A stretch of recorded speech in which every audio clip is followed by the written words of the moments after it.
Welcome to Radiology Case Review, Varicocele. I'm Dr. Dan Koval from Radiologist Headquarters. This episode is sponsored by Samsung Ultrasound. The beautiful images that you're about to see were obtained on a Samsung RS-85 Prestige ultrasound unit. I'm going to show 3 unique varicocele cases and I'll review key teaching points throughout. Alright, starting with case 1, this was an adolescent male patient presenting with a history of scrotal mass, and we're looking at a cine clip here showing a normal left testicle here, but then what's this tangled mass of anechoic tubular structures here that have a serpentine configuration? Well, those are the dilated veins of the pampiniform plexus or varicocele. These are static images showing the vein at rest measuring about 4 millimeters, but then it increases to nearly 5 millimeters with initiation of Valsalva with the patient bearing down. If we measure those veins in a different location, we also see at rest about 4 millimeters with slight increase with Valsalva. When we had color Doppler imaging at the level of the spermatic cord in the inguinal canal, we can see these tubular structures have increased flow within them, confirming that they're indeed vessels, and they also track down into the scrotum. We can also look at that using power Doppler imaging, which is a bit more sensitive for detecting flow. And when we evaluate that on real time with Valsalva, you can see how the vessels expand. The pressure is increased.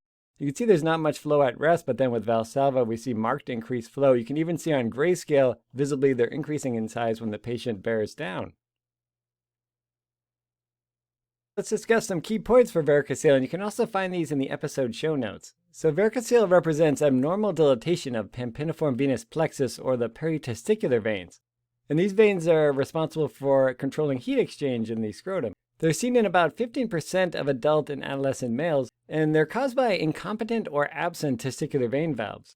So the upper limit of normal for these peritesticular veins is about 2 millimeters, and we consider varicocele once they exceed 2 to 3 millimeters. In my practice, we use 3 millimeters as a cutoff. And flow within the varicocele is usually too slow to detect with color Doppler, but it's typically better seen with Valsalva or with standing position. And those two techniques are great to have as part of a varicocele protocol.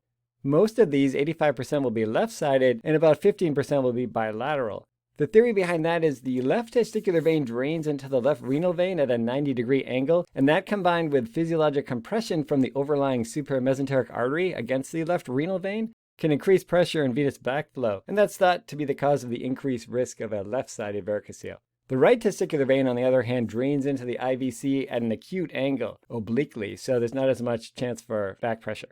And symptoms of varicocele, once they're large, they can cause scrotal mass or pain, but even small varicoceles can contribute to infertility and subfertility. And they're actually one of the more surgically correctable causes of male infertility. If indicated, they can be managed either with embolization of the testicular vein or even surgical ligation of the vein.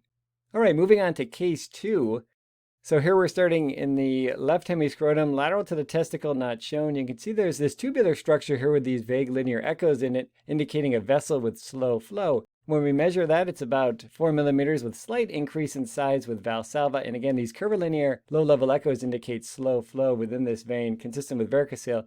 But we want to add color or power Doppler flow. And you can see that some of the areas do have flow. It's markedly increased with Valsalva. And we even see some reversal of flow due to the different color indicating the opposite direction. And these findings are consistent with varicocele. But now when we look at the right hemiscrotum, we find a similar but less pronounced finding. We have another varicocele, measures about 3 millimeters with Valsalva. When we add power Doppler flow, we can see that there's some flow initially, but with Valsalva it markedly increases due to reflux. And we also see some flow reversal. So key points for this case, again, varicocele can be bilateral in 15%. And then just to comment on grading, without talking about a specific system of grading, there are certain features to keep in mind that you see more with low grade compared to high grade varicoceles. So if you only see reflux with Valsalva, that's typically a lower grade varicocele, but if it's seen at rest, that's typically higher grade. When the location is only in the inguinal canal or just above the testes, that's usually lower grade. Whereas if the varicocele is below the testis, that's usually a higher grade varicocele.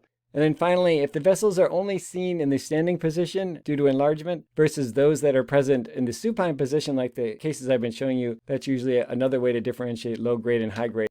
So these are just important features to keep in mind to determine the severity of a varicocele.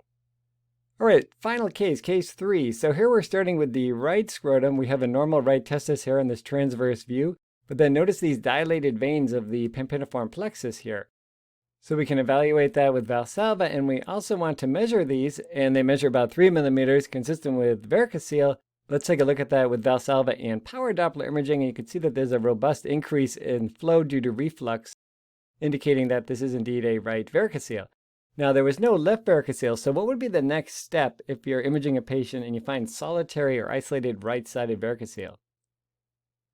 Yes, if you said image the abdomen, you would be correct. So here we switch to a curved transducer, which has increased beam penetration to evaluate the deeper abdominal structures. And you can see there's this large lobular heterogeneous mass here in the retroperitoneum. It's effacing the inferior vena cava where the right testicular vein would be draining in. And we have the aorta here. This is actually the spine here and the spinal cord. When we add power Doppler imaging, you can see just how effaced that inferior vena cava is. There's the aorta with flow, and the mass is quite large. It measures about 9 centimeters. On a sagittal view, we can get a better look at how effaced that inferior vena cava is. Here are the iliac veins, and also on color Doppler, the vessel is extremely narrowed. On power Doppler, we do see some flow within this mass, which makes it further suspicious for neoplasm. When we had microvascular flow imaging, or MV flow in this case, it's a great way to evaluate for slow flow in small caliber vessels, or particularly intratumoral flow. And we can see marked vascularity here, highly suspicious for tumor. And this was biopsied, and it was indeed a conglomerate metastatic lymphadenopathy. And that's what was causing the right varicocele. Key points for this final case. So solitary right varicocele raises concern for compression of the right testicular vein from a retroperitoneal mass. Because remember that right testicular vein drains obliquely into the IVC, and it's much less likely to have physiologic backflow. And when you see that, ultrasound of the upper abdomen should be considered, not only if you have an isolated right-sided varicocele, but if you have bilateral varicocele and the right side is asymmetrically enlarged. However, most patients typically present with additional signs and symptoms of malignancy. There was a study by Dr. Gleason published in the AJR, which discovered that no patient in their cohort was found to have an unsuspected malignancy for which isolated right-sided varicocele was the only presenting sign. So typically these patients will present with other findings of malignancy or metastatic disease.